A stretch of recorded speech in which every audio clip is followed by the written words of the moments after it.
ஏன்னா நீங்க எந்த மனநிலையில இருக்கீங்கன்னு தெரிஞ்சாதான் நான் உங்களை அடுத்த இது கூட்டிட்டு போக முடியும். நான் ஒரு பீக்ல உட்காந்துட்டு நீங்க அதுல பாதாளத்துல இருந்துட்டு என்ன கேட்கிறதா, ஆண்டவர் தெரிகிறாரா, யார் யார் ஒழுக்கமானவன் யோகியனோ அவனுக்கு மட்டும்தான் ஆண்டவர் தெரிவார்னு வகுப்பு முடிச்சிடக்கூடாது. பங்காரமா சொல்லுங்க. நீங்க அதுக்காக தான் வகுப்புக்கு வந்திருக்கீங்க. இறைவன் கூட வருவாரு, 21 நாள் கழிச்சு வந்துடணும்ல. ஏன்னா அந்த பயணத்துல இருக்கோம். வராம போயிட்டாருன்னா நாளைக்கு என்ன கேள்வி கேட்க கூடாது இல்ல. என்னப்பா இறைவன் வருவாருன்னா பக்கத்து வீட்டுக்காரன் சண்டைக்கு வந்துட்டான். அஷ்டமா சித்திகள் அட்ரா இப்படிதான் கேட்டா அப்படி கேட்கணும். அப்படி உட்காந்து நினைச்சேன்னா என்ன ஆகணும், இமயமலைக்கு போகணும், பாபாஜியை பார்க்கணும், 2 சாக்லேட்டு லட்டு பாபாஜி இப்ப என்ன தரான்னு தெரியல. சரி ஜிலேபி கொடுப்பாரு, ஜிலேபியை வாங்கிட்டு வீட்டுக்கு வரணும். Sir actually we have proper clarity to do. Tamil Tamil கொஞ்சம் தமிழ்ல சொல்லுமா. குரு பிரம்மா குரு விஷ்ணு குரு தேவோ மகேஸ்வர குரு சாக்ஷாத் பரபிரம்மா தஸ்மை ஸ்ரீ குரவே நமக. இந்த ஆன்மாவை பொறுத்து பார்க்கும்போது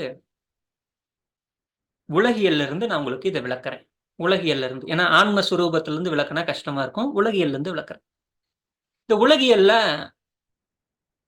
நிறைய பேருக்கு இந்த அனுபவம் இருக்கும். லவ் பண்ணி கல்யாணம் பண்ணிக்குவாங்க. லவ் பண்ற காலத்துல பாத்தீங்கன்னா 2 பேரும் ஒன்னாவே இருப்பாங்க, பிரியவே மாட்டாங்க. பிரிஞ்சா செத்து போயிருவாங்க. அப்படியெல்லாம் கூட ஒருத்தரை பார்க்காம இருக்க மாட்டாங்க, பேசாம இருக்க மாட்டாங்க, தூக்கம் வராது, சாப்பிட முடியாது, எதுவுமே. பாக்குறவங்க எல்லாம் ஆச்சரியப்பட்டு போவாங்க. என்ன ஒரு க்ளோஸா இருக்காங்க, எப்படி இப்படி ஒரு கணவன் மனைவி இருக்க முடியுமா, ஆச்சரியமா. சரின்னு கல்யாணம் பண்ணிக்கிறாங்க. கல்யாணம் பண்ணி கொஞ்ச காலத்துக்குள்ள ஒருத்தர் மீட்டே பண்ணிக்க மாட்டாங்க. ஓ நீ அந்த ரூம்ல வரையா, நான் இந்த ரூம்ல பூந்து ஓடுறேன். நீ எப்போ உங்க அம்மா வீட்டுக்கு போவ, ஏன் உங்க அம்மா உன்னை கூப்பிடுறதே இல்ல, வா கொண்டே விட்டுட்டு வரேன். Keep on avoiding avoiding avoiding. திருமணம் பண்ணியிருந்தா எங்களுக்குலாம் இந்த அனுபவம் கிடைக்கும். ஏதாவது ஒரு சாக்கு போக்குகளை சொல்லி ஒருவர் இன்னொருவரை என்ன பண்றாங்க, அவாய்ட் பண்றாங்க. அப்ப ஆரம்பத்தில் இருந்த ஈர்ப்பு, அந்த ஈர்ப்பானது இடைவெளியாக மாறி அதிகமாகிறது. நல்லா புரிஞ்சுக்குங்க. அதே உடல் தான், அதே மனம் தான், அதே போலத்தான் இருக்கிறது, அதே மாதிரிதான் இருந்தோம். ஆரம்பத்துல பார்த்தவங்க தான் கூட இருக்காங்க. ஏன் இந்த இடைவெளி அதிகரிக்கிறது என்றால், இந்த ஆன்மாவிலே இருந்த அந்த ஈர்ப்பானது, அந்த தொடர்பானது எப்போது இந்த ஆன்ம பக்குவமானது உண்டாகி, நல்லா புரிஞ்சுக்குங்க, உடல் பக்குவத்தை மனப்பக்குவத்தை விட்டு ஆன்ம பக்குவத்துக்கு வந்துட்டேன். ஒரு ஆன்மாவானது உயர்ந்த நிலையில் இருந்து இன்னொரு ஆன்மா தாழ்ந்த நிலையில் இருக்கும்போது ஈர்ப்பானது இருக்காது, அது போயிடும். காலப்போக்கில் அது விட்டு போயிடும். ஏன் மனிதர்கள் எப்பவுமே உடலால் பார்க்காதீங்க, மனதால் பார்க்காதீங்க, ஆற்றல் வடிவங்களாக பாருங்க. Energy energy energy. ஒருத்தனை அப்படியே எரிச்சோம்னா என்னவாவான், எனர்ஜியா மாறிடுவான். வள்ளலார் என்ன பண்றாரு, உடல்ல எனர்ஜியா பிரிச்சாரு.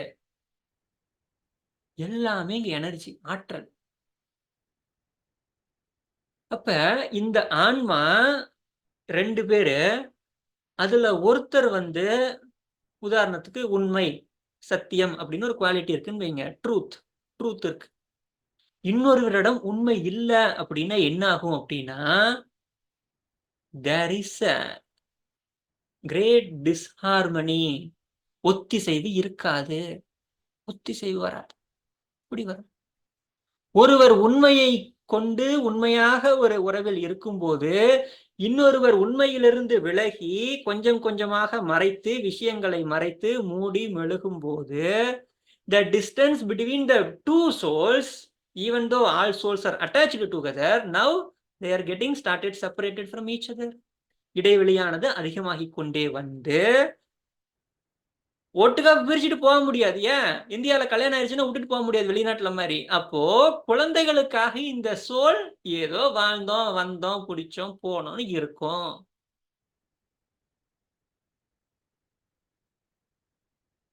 இரண்டு ஆன்மாக்கள் பிரிஞ்சதை சொல்லிட்டேன். இப்போ கோடான கோடி ஆன்மாக்களை இந்த மகான்களும் ஞானிகளும் மதர் தெரசா போன்றவர்கள் ஈர்த்ததற்கான ரகசியம் என்ன அப்படின்னு யோசிக்கும் போது, சத்தியமானது ஆன்மாவில் பிரகாசமாக சுடர் விட்டது. அந்த சத்தியத்திற்குள் நுழையக்கூடிய அனைவரையும் ஈர்த்து கொள்வார்கள். அது பிரம்ம தேஜஸ் அப்படின்னு சொல்லுவோம். அதுல சிக்கனவன் எல்லாம் உள்ள வந்துருவான். பார்த்தாலே மனதில் அமைதி. உங்களுக்கு என்னென்ன கேட்டீங்க இப்ப என்கிட்ட, எல்லாம் கிடைத்ததாக இருக்கும். அருகில் அவருடைய இருப்பானது, அவர் இருப்பு ஒன்றே போதும். நான் அனைத்தையும் அடைந்து விட்டதாக பரிபூர்ணத்துவத்தில் சத்து சித்து ஆனந்தத்தில் இருப்பேன். முடிஞ்சு போச்சு. அதுக்கு மேல என்ன வேணுங்கிற?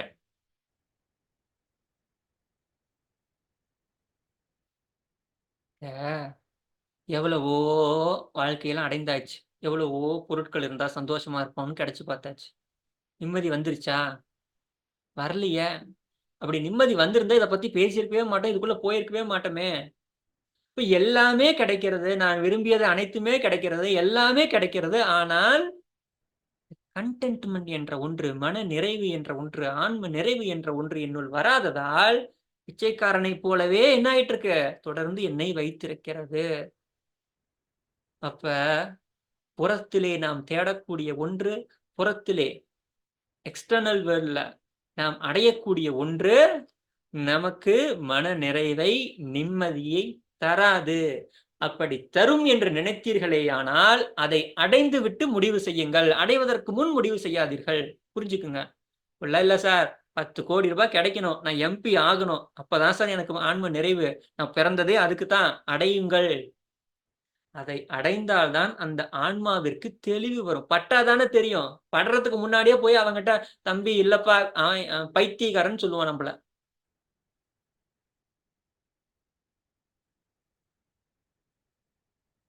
அதனால்தான் மகான்கள் ஞானிகளுக்கு நமக்கும் என்ன வித்தியாசம்னா, அவர்கள் ஒரு விஷயத்த செஞ்சு அனுபவப்பட மாட்டாங்க. 4 குழந்தை பெத்து அந்த குழந்தைங்களுக்கு கல்யாணம் பண்ணி வச்சு, அப்பா வாழ்க்கை எவ்வளவு துயரமானதுன்னு சொல்ல மாட்டாங்க. அவங்களுக்கு தெரியும். ஏன்னா கண்ணு முன்னாடியே இத்தனை பேர் படுறான்ல. நான் வாழ்ற வாழ்க்கை தான் நீங்க எல்லாம் வாழ்ந்துட்டு வந்திருக்கீங்க. ஏங்கம்மா பங்காரம்மா, என்னம்மா சொல்றீங்க?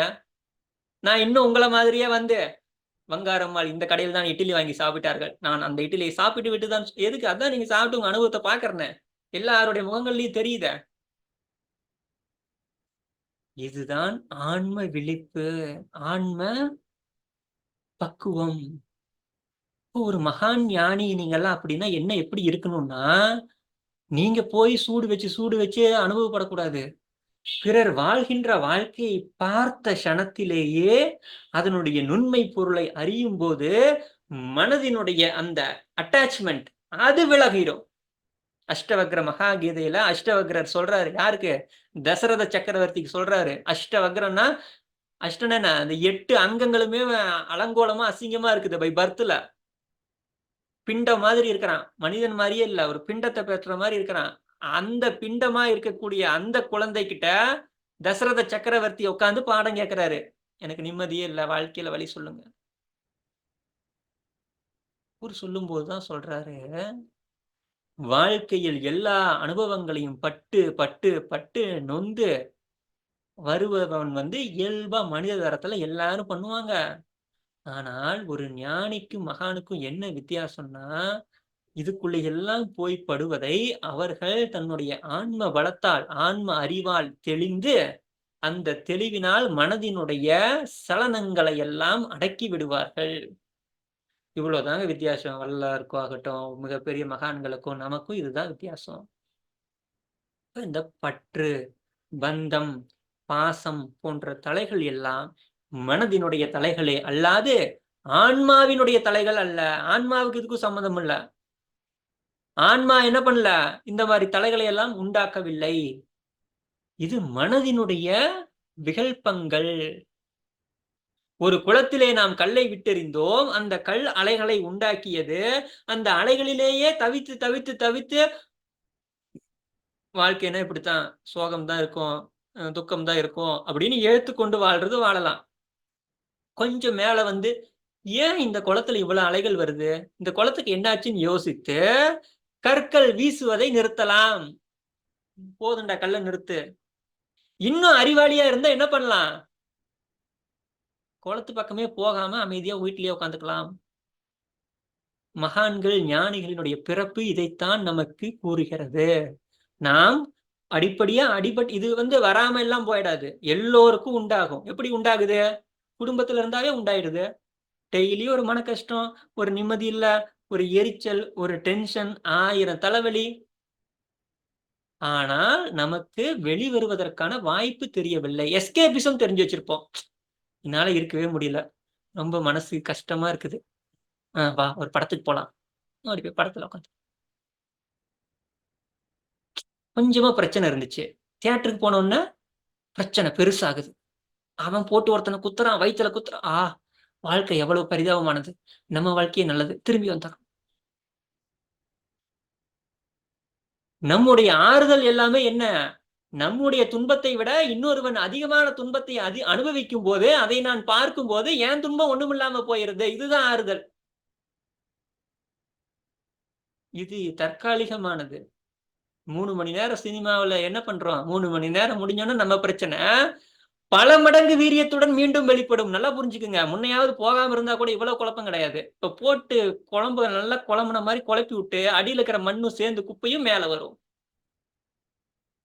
இதையெல்லாம் நீங்கள் அனுபவிக்க வேண்டும் அப்படிங்கிறதுக்காக தான் நான் என்ன பண்ணியிருந்தேன், மாத்தி மாத்தி உங்களுக்கு மெடிடேஷன் அது இது வகுப்பே உங்களுக்கு எல்லாமே பண்ணியிருப்பீங்க. என்ன பண்ண முடியாது? தியானம் மட்டும் பண்ண முடியாது. நல்லா புரிஞ்சுக்குங்க. வள்ளலாரே விளக்க உங்க கையில கொடுத்துட்டு போயிருந்தாலும் உங்கள் எண்ணங்கள் நீங்கள் எதையெல்லாம் அமுக்கினீர்களோ அது மட்டும்தான் வெளியே வந்திருக்குமே தவிர தியானம் வந்திருக்காது. நல்லா பாருங்க. நீங்க எந்த ஒன்ன பலமா எதிர்க்கிறீங்களோ அது ஒட்டுமொத்த ஆற்றலோட மீண்டும் வருவதை பார்த்திருப்பீர்கள். இதை ஒவ்வொருவரும் என்ன பண்ணிருப்பீங்க? அனுபவத்தில் கண்டிருப்பீர்கள். அனுபவமா இருந்திருக்கும். இதுல இருந்து ஒரு தெளிவான ஒரு விஷயம் உங்களுக்கு என்ன புரியுது அப்படின்னு நம்ம பார்க்கும்போது, எந்த ஒன்றை நான் எதிர்க்கிறேனோ, எந்த ஒன்றை நான் அடக்குகிறேனோ, எந்த ஒன்றை நான் தவிர்க்கிறேனோ அந்த ஒன்றுதான் மீண்டும் மீண்டும் தியானத்தில் என்னை திரும்ப திரும்ப திரும்ப மன நிம்மதியை இழக்கச் செய்து கொண்டிருக்கிறது. மன நிம்மதி வராது. கோயிலுக்கு போனா நிம்மதி தேடி போனேன், ஆனா என் பிரச்சனை எல்லாம் அதிகமாகுத. ஆகும். ஏன் ஆச்சு? எப்போதெல்லாம் அந்த பாசிட்டிவிட்டி, நேர்மறை எண்ணங்கள், நேர்மறை ஆற்றல்கள் உங்களோடு அதிகமாகிறதோ அப்போதெல்லாம் இந்த பிரபஞ்ச வெளியிலே உங்களை சுற்றி இருப்பவர்கள் இறங்குடா இறங்குடான்னு காலை பிடிச்சி இழுத்து விடுவான். இதை தேவகணங்கள் பூதகணங்கள் செய்யும். ஏனால் மனிதன் என்பவன் மனித தரத்தில் தான் இருக்க வேண்டுமே தவிர அவன் மனித தரத்தை விட்டு மேல் நோக்கி வரக்கூடாது என்பது இயற்கை நியதியாக இருக்கிறது. எத்தனையோ வகுப்புகள் நடந்துட்டு தான் இருக்குது. எல்லாரும் ஆன்மீகம் தெரிஞ்சுக்கிட்டு தான் இருக்காங்க. இந்த பாதைக்கு என்ன பண்றாங்க? எல்லாரும் வர்றாங்க போறாங்க, பல பேர் வேடிக்கை பார்க்கறாங்க. தொடர்ந்து எத்தனை பேர் இதில் பயணிக்கிறார்கள்? முதல் கேள்வி நான் கேட்கிறேன், எத்தனை பேர் தொடர்ந்து பயணிக்கிறார்கள்? முதல் கேள்வி. இத்தனை பேர் பயணித்தாலும் அதில் எத்தனை பேருக்கு உண்மையிலேயே நான் அடைய வேண்டும் என்ற பேரார்வம் இருக்கிறது? உலகியலில் ஒன்று அடையறதுக்கு போறீங்களா? எவ்வளவு வெறித்தனமா உலகியல்ல ஓடுறீங்க. தொழிலை செய்தே காட்டுவேன், நடந்தே காட்டுவேன், முடித்தே காட்டுவேன். அந்த ஆர்வம் எத்தனை பேருக்கு இங்க இருக்கு? இப்ப நான் எந்த இடத்தில் இருக்கிறேன்? எழுதிக்கிங்க. முதல் கேள்வி, நான் இந்த பயணத்தில் எந்த இடத்தில் இருக்கிறேன்?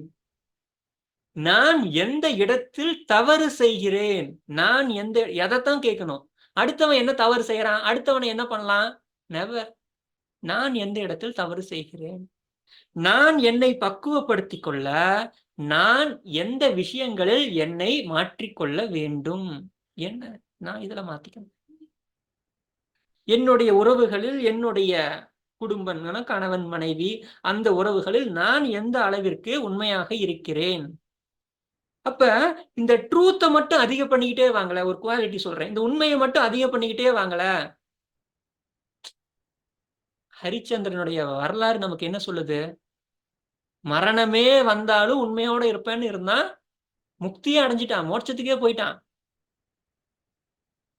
அப்ப இந்த ட்ரூத்தை மட்டும் அதிகம் பண்ணிக்கிட்டே வாங்க, ஆன்மா பலம் பெறும், ஆன்ம பலம் உண்டாகும். ஆன்ம பலத்துக்காக காலையில் 4 மணிக்கு எந்திரிச்சு உட்காந்து தியானம் பண்றது, ருத்ராஜத்தை உருட்டுறது, தலையெல்லாம் நின்று விளக்கு பார்க்கறது ஒன்னும் நடக்காது. ஒண்ணுமே நடக்காது. இப்ப புரியுதா? வள்ளல் பெருமானாரிய வந்து யோகம், தியானம், தவம் எல்லாம் செய்யாத, விட்டுட்டு ஓடிவான்னு சொன்னது. 10 பைசாக்கு அதனால பெருசா லாபம் உண்டாகாது. ஆனால் இந்த ஒரு குவாலிட்டியை உண்டாக்கும் போது ஆன்மா சூரிய பிரகாசம் பெறுகிறது.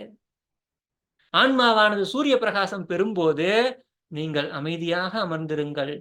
ஒத்தது ஒத்ததை ஈர்க்கும். உங்களை தேடி ஓடி வருவார்கள். நீங்க யாரையும் தேடி ஓடி போக வேண்டியது இல்லை, இல்லை, இல்லை. இதையெல்லாம் விட்டுவிட்டு கண்ணை கட்டிக்கிட்டு பந்து கலர் சொல்றது, மோப்ப முடி, இதெல்லாம் என்னது இது? இதெல்லாம் மனதுக்கான ஒரு விஷயங்கள்.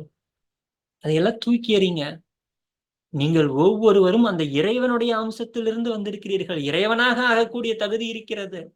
பிரம்மா, விஷ்ணு, சிவன் இவர்கள் மூவரை காட்டிலும் நான் என்ன பண்ணிருக்கேன்? எங்கேயோ இருக்கேன். அவர்கள் எங்க இருக்காங்களாமா? ஆண்டவனுடைய கால் தூசு இருக்கு பாத்தீங்களா? அந்த அற்ப பதவிகளை பெற்று உட்கார்ந்து கொண்டு இருக்கிறார்கள் அப்படிங்கிறாரு பிரம்மா, விஷ்ணு, சிவனைய. இப்ப நாம் முயன்றால் அடைவதற்கென்று ஒரு மிகப்பெரிய ராஜாங்கமானது காத்து கொண்டிருக்கிறது. ஆனால் நாம் அதை நோக்கி திரும்பாது திரும்ப திரும்ப திரும்ப உலகியலில் திரும்பி திரும்பி திரும்பி அன்னன்னைக்கு பாடம். அன்னைக்கு போனோமா, 4 சுவர்ல முட்டிக்கிட்டோமா, ரத்தம் வருது, தொடச்சிட்டு மறுநாள் போய் முட்டிக்கிறது, மறுநாள் போய் முட்டிக்கிறது. ஏன்?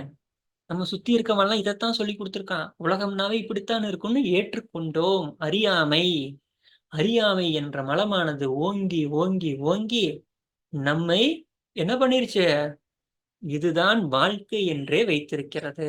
ஆனால் ஒரு க்ஷண நேர இந்த அனுபவத்தில் எவன் ஒருவன் உள்ளே சென்று விட்டு வெளியே வருகிறானோ அவன் உலகியல் விஷயங்களை எல்லாம் கண்டு தூக்கி எறிவான், தூக்கி எறிஞ்சிடுவான். காதற்ற ஊசி வாராதுகான் கடைவெளிக்கே. ஒத்த வார்த்தை என்ன பண்ணிருச்சு? அஞ்ஞான இருளை அழித்தது. நமக்கும் படிக்கிறோம், அழிக்க மாட்டேங்குது. ஏன்? ஆன்மா வளம் பெறவில்லை. மனமாகிய பேய், மனமாகிய மாயை, இருட்டு அதிகமா இருக்கு, வெளிச்சம் குறைவாக இருக்கிறது. அப்ப வெளிச்சத்தை அதிகமாக்கினால் இருட்டானது தானாக மறையும். அப்ப அந்த வெளிச்சத்தை அதிகமாக்குவதற்கு என்ன செய்ய வேண்டும் என்றால் ஆன்ம வெளிப்பாடானது உண்டாக்க வேண்டும். அந்த ஆன்ம வெளிப்பாடானது எப்படி? மனித தரத்தில் நாம் முயற்சி செய்தால்தான் இறைவன் தரத்திலிருந்து உதவி வரும். கரங்கள் இரண்டையும் மெதுவாக தேய்த்து கண்களில் ஒற்றி தளர்த்தி கொண்ட நிலை. Good, very good. ஸோ உங்களுக்கு எல்லா டெக்னிக்கும் சொல்லி கொடுத்துட்டேன். உடற்பயிற்சி பண்றவங்க உடற்பயிற்சி பண்ணுங்க, தியான பயிற்சி பண்றவங்க பண்ணுங்க, என்ன தோணுதோ அது எல்லாமே பண்ணுங்க. முதலில் இந்த குற்றம் களைவதற்கான இந்த அடிப்படை பேசிக் வார்ம் அப் தான் இதெல்லாம், தியானத்திற்கான வார்ம் அப். ஸோ அதையெல்லாம் செய்யுங்க. We will meet in the next class. Thank you to all. Take care. Good night. Good. Sir அதான் அந்த சொன்னாங்கல்ல, அதே மாதிரிதான் நாங்க பாட்டு ஓடிட்டே இருந்தோம். இப்ப ஓரளவுக்கு தெளிவா என்ன சாப்பிடணும், என்ன செய்யணும், என்ன வேலை செய்யறோம், மனசு போயிட்டு தான் இருக்கு, போகாம இல்ல, போகுது. ஆனாலும் ஒரு நிமிஷம் யோசிக்கிறோம், சரி இது செயல் செய்யலாமா வேண்டாமான்னு. ஓரளவுக்கு ஃபுல்லா யோசிக்கல, ஓரளவுக்கு சிந்திக்க ஆரம்பிச்சிருக்கோம். அதுக்கு ரொம்ப நன்றிங்க குருஜி. சிவகாமியம்மா, மைக் ஆன் பண்ணும்.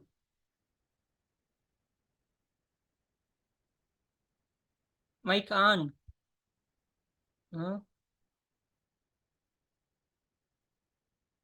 Okay okay okay, relax relax, போதும். ஏன்னா டைம் இல்லை. நான் இப்போ உள்ள போயிட்டு உங்களை வெளியே கூட்டிட்டு வரதுக்குள்ள டைம் முடிஞ்சு போயிடும். மீனா குமார், குயிக்கா சொல்லுங்க. Okay, that's all. கவனிங்க.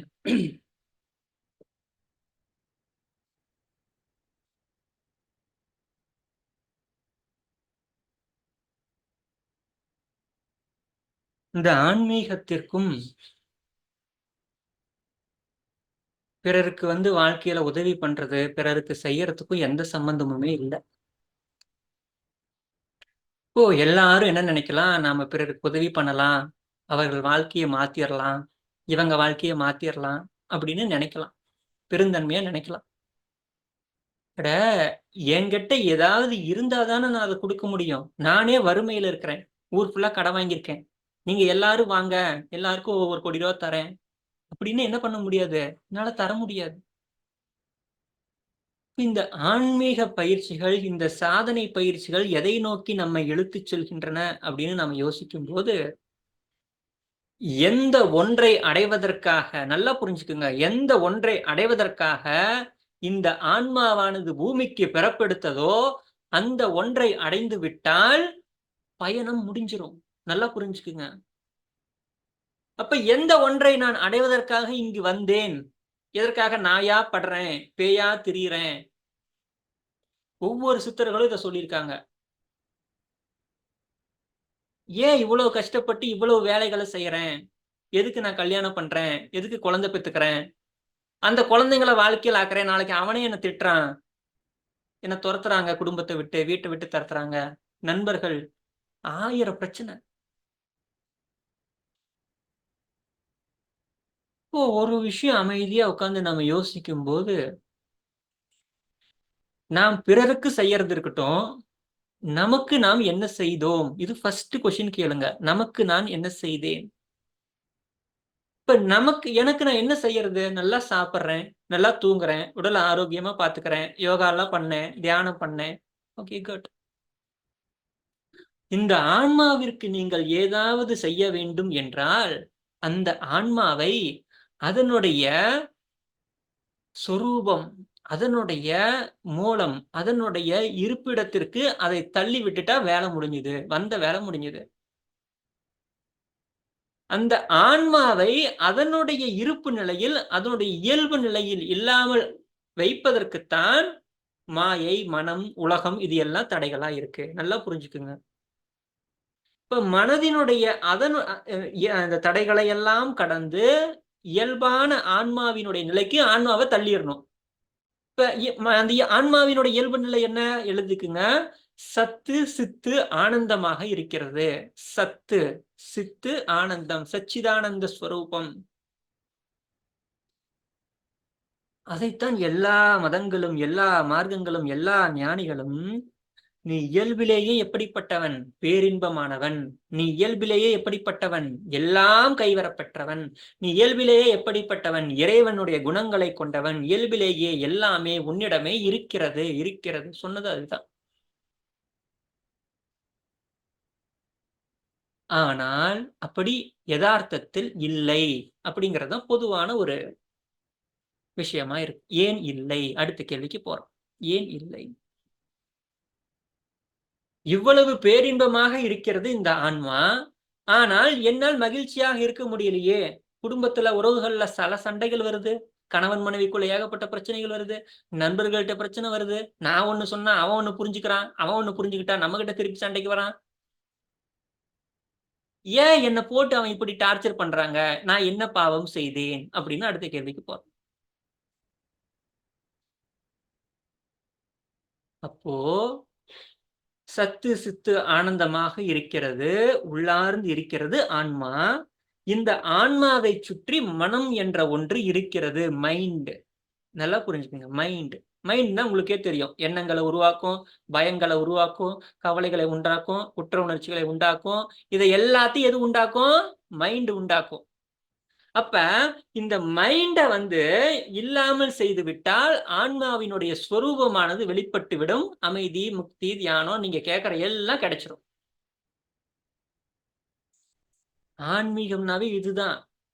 நீங்க பாட்டுக்கு உட்காந்துட்டு அஷ்டமா சித்தி வரும், 9 பேர் வருவாங்க, மகனே நாங்க 9 பேர் 9 வருஷமா உனக்காக காத்துட்டு இருந்தோம், இந்த பயிற்சி முடிச்சோன்னு உன்னை தூக்கிட்டு போலான்ட்டு இருந்தோம், நீ இன்னைக்கு முடிக்கிறேன்னு தெரிஞ்சது, அதான் ராத்திரி வந்திருக்கோம், வான்னு தூக்கிட்டு, அதெல்லாம்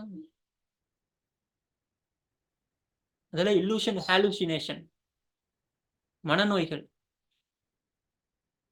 ஆன்மீகம் பண்ணி மந்திரத்துல பழுக்க வைக்கிறது, வானத்துல பறக்கிறது, ஒரு பவரும் கிடையாது, ஒன்னும் கிடையாது. ஆனால் ஒன்று இருக்கிறது. அது என்ன? அதை மட்டும் புரிஞ்சுக்குங்க. ஒன்று இருக்கிறது. என்ன அது? மதர் தெரசா பாத்தீங்கன்னா லண்டன்ல இருந்து, இங்கிலாந்துல இருந்து இந்தியாவிற்கு வந்த போது, இங்க இருக்க நோயாளிகள் எல்லாம் அந்த அம்மா பாக்குது. இவ்வளவு நோயாளிகளா? இவ்வளவு கஷ்டப்படுறாங்களா? தொழுநோயாளிகள் மருத்துவமனை எல்லாம் வருத்தப்படுறாங்களே அப்படின்னு சொல்லிட்டு அந்த அம்மா என்ன நினைக்குது? நான் ஒரு மிகப்பெரிய மருத்துவமனை கட்டுவேன், கட்டி எல்லாருக்கும் என்ன பண்ணுவேன்? மருத்துவம் இலவசமாக எண்ணம் நினைத்தது அந்த அம்மா. காசு ரூபாய் கையில வச்சிருக்கு. திருப்பி திருப்பி பார்க்க. ரூபாயை வச்சு எப்படி கட்ட முடியும்? எல்லாருக்கும் ஒரு ஆச்சரியம். அந்த அம்மா கட்டினார்கள். நடந்தது. எப்படி நடந்தது? எப்படி நடந்துச்சு? எப்படி சாத்தியம்? நானும் தான் முயற்சி பண்றேன். காலையில இருந்து முயற்சி பண்றேன். குடும்பத்துக்கு அதை பண்ணணும், இதை பண்ணணும், அங்க வாங்கணும், எல்லாம் முயற்சி பண்றேன். முடியலையே. இப்ப அந்த அம்மாவுக்கு எப்படி அத்தனை ஆயிரம் கோடி கிடைச்சது? எப்படி அத்தனை பேத்துக்கு உதவ முடிந்தது? யார் பணம் கொடுத்தது? எப்படி அந்த அம்மாவால் சாத்தியமானது? நீங்க அங்கதான் யோசிக்கணும். இப்ப நான் என்ன சொல்ல வரேன், நீங்க அந்த அளவுக்கு ஒரு 100 கோடி ரூபாய்க்கு ப்ராஜெக்ட் பண்ண வேணாம். ஒரு 1 கோடிக்கு ப்ராஜெக்ட் பண்ணுங்க. 1 கோடி ரூபாய்க்கு என் குடும்பத்துக்கு இதை செட்டில் பண்ண போறேன். போதும். நிறையவா இருப்பாங்க. அதுவே முடிய மாட்டேங்குதே. ஏன் முடிய மாட்டேங்குது? அப்போ நீங்க எதை பார்க்கணும்? அதுக்கு காரணம் என் புருஷன் தாங்க. என் புருஷன் சரியில்லைங்க. என் பையன் சரியில்லைங்க. என் நாத்தனார் ஒருத்தி இருக்கா பாருங்க, என் நேரத்துல வந்தாலோ சுத்தமா சரி கிடையாதுங்க அப்படின்னு நம்ம கூட இருக்கிறவங்க, நம்ம சுற்றில இருக்கிறவங்கள என்ன பண்ணுவோம்? we are keep on blaming others. இப்ப மதர் தெரசாட்ட போறோம். இந்த இந்திய கவர்மெண்டே சரியில்லப்பா, எல்லாம் ஊழல் பண்றாங்க, அதனாலதான் என்னால எதுவும் பண்ண முடியல. உங்களுக்கெல்லாம் ஏன்டா நோய் வந்துச்சு? என்னத்தரா தின்னீங்க?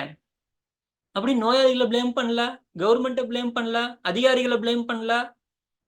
அந்த அம்மா அந்த வேலையை பார்த்துட்டு இருந்துச்சு இல்லையே. அப்ப நாம என்ன பண்றோம்? நாம அடுத்தவங்களை பிளேம் பண்ணி வாழ்க்கையை முடிச்சுக்கிறோம். இன்னொன்னு மதர் தெரசாட்டியே போறோம். அந்த அம்மாவை பார்த்தாலே எல்லாருக்கும் ஒரு அமைதி உண்டாகுது. ஒரு தெய்வாம்சம் இருக்கு, முகத்துல ஒரு தேஜஸ் இருக்கு. அந்த அம்மா ஒன்னும் ஐஸ்வர்யா ராய் மாதிரி அழகாலாம் கிடையாது. அப்படியே பார்த்த உடனே என்ன அழகு அப்படின்ட்டு எல்லாரும் ஓடல. ஆனாலும் அனைவரையும் கவர்ந்து இருக்கக்கூடிய அளவிற்கு அந்த அம்மாவிடம் ஒரு காந்த சக்தியானது இருந்தது. இது சத்தியம். இது எப்படி உருவானது? இவ்வளவுதான். Simple, very simple. அந்த அம்மா மூஞ்சி அழகாவும் இல்ல, பெருசா அப்படியும் ஒண்ணும் இல்ல. இருந்தாலும் ஏன் எல்லாரும் ஓடி போய் டொப்பு டொப்புன்னு விழுந்து இருக்கிறதெல்லாம் கழட்டி கொடுத்துட்டு வந்தான்? இப்போ நம்ம இதுல இருந்து ஒரு விஷயம் புரிந்து கொள்கிறோம். உடலினுடைய தோற்றத்திற்கும் அவருடைய அந்த காந்த சக்தி என்று சொல்லக்கூடிய ஈர்ப்பிற்கும் எந்த சம்பந்தமும் இல்லை. அதனாலதான் முட்டா பசங்க இன்னைக்கு எல்லாம் மாதிரி சினிமா நடிகை வந்தானா போதும், அப்படியே ஓடுவான், போய் வாசல்ல விழுவான், தெருல விழுவான், அப்படியே விழுந்து கிடப்பான். அந்த மாதிரிலாம் அவங்க ஒண்ணும் பண்ணல. அட நம்ம கிட்ட இல்லாத ஒண்ணு அப்படி அவங்ககிட்ட என்ன இருந்திருக்கும்? யோசிச்சு பார்த்தோம்னா ஒண்ணும் இல்லையே. அதே போல மகாத்மா காந்தியை பாக்குறோம். இருக்காரா செத்துட்டாரானே தெரியாது, அப்படியே எலும்பு கூடு மாதிரி தான் நடந்துட்டு இருந்தாரு. தேச தந்தை, தேச பிதா, மகாத்மாவாவே மாறுறாரு. எப்படி சாத்தியம்? அப்போ இவர்கள் உடலை கடந்து, மனதை கடந்து, உள்ளே உறைந்திருக்கக்கூடிய ஆன்மாவினுடைய பிரகாசத்தை வெளியே கொண்டு வந்தார்கள். சிம்பிள். எல்லாம் முடிஞ்சு போச்சு. ஆன்மீகத்தையே முடிச்சிட்டேன். ஆன்ம பிரகாசமானது வெளிப்படும் போது அது புறத்திலே இருக்கக்கூடிய சின்ன சின்ன தீபங்களாக நீங்கள் இருக்கிறீர்கள். ஒரு சூரியனுடைய பிரகாசம் வரும்போது நீங்கள் எல்லோரும் என்ன ஆயிடுவீங்க? சூரிய பிரகாசம் உண்டாகிவிடும், ஜோதியாகி விடுவீர்கள். எல்லாம் ஜோதி ஆயிடுவீங்க. இப்ப வள்ளலார் எப்படி ஜோதியானாரு? சின்ன சின்ன தீபங்களா இருந்தோம். ஒரு மிகப்பெரிய சூரியன் நம்ம கிட்ட வந்துச்சு, என்ன ஆகும்? பஸ்பம் ஆயிடுவோம், எல்லாம் ஜோதி ஆயிடும். சத்து சித்து ஆனந்தம் நாம் ஆகிவிட்டோம். எப்படி எப்படி ஆவது? இவ்வளவுதான், சிம்பிள்.